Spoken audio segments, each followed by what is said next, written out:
अगर आपको छोटे मोटे फसल पसंद नहीं और भरपूर पैदावार चाहिए तो अपनी मिट्टी में कार्बन बढ़ाइए। भारत जैसे कृषि प्रधान देशों में मिट्टी का कार्बन स्तर 0% से भी नीचे चला गया है। ये पौधों और पर्यावरण दोनों के लिए बड़ी चिंता की बात है। कम कार्बन का मतलब है कम उत्पादकता, पानी रोकने की क्षमता में कमी और मिट्टी के पोषक तत्वों में इम्बैलेंस। कार्बन इतना जरूरी क्यों है? ये ग्लूकोज बनाने में मदद करता है जो पौधों की ऊर्जा और बढ़ने के लिए बहुत जरूरी है। कार्बन कोशिकाओं, जड़ों, तनों और पत्तियों के लिए एक मुख्य बिल्डिंग ब्लॉक है। पौधे का ज्यादातर ऑर्गेनिक मैटर जैसे सेल्यूलोज और स्टार्च कार्बन से ही बनता है। मिट्टी में कम कार्बन पौधों की ग्रोथ को धीमा कर देता है और मिट्टी की उर्वरता को कम करता है।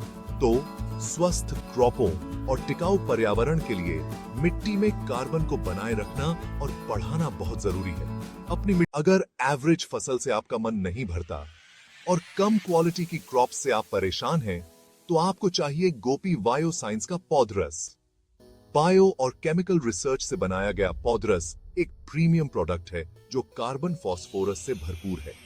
चाहे आप आलू उगा रहे हो, मटर, टमाटर, गेहूं या मक्का, पौधरस से आपकी फसल बढ़ेगी और क्वालिटी भी टॉप रहेगी। सोचिए, सेहतमंद पौधे, मजबूत बढ़त और भरपूर फसल। पौधरस के साथ आप सिर्फ खेती नहीं कर रहे, बल्कि नयापन ला रहे हैं। एवरेज रिजल्ट्स को अलविदा कहिए और हर फसल में बेहतरीन नतीजों का स्वागत कीजिए। गोपी बायो साइंस को चुनने के लिए शुक्रिया। जहां हाई क्वालिटी एग्रीकल्चरल सॉल्यूशंस हमारा आपसे वादा है, तो फिर किस बात का इंतजार? पौधरस के साथ अपनी खेती को ऊंचाइयों पर ले जाइए और बदलाव देखिए।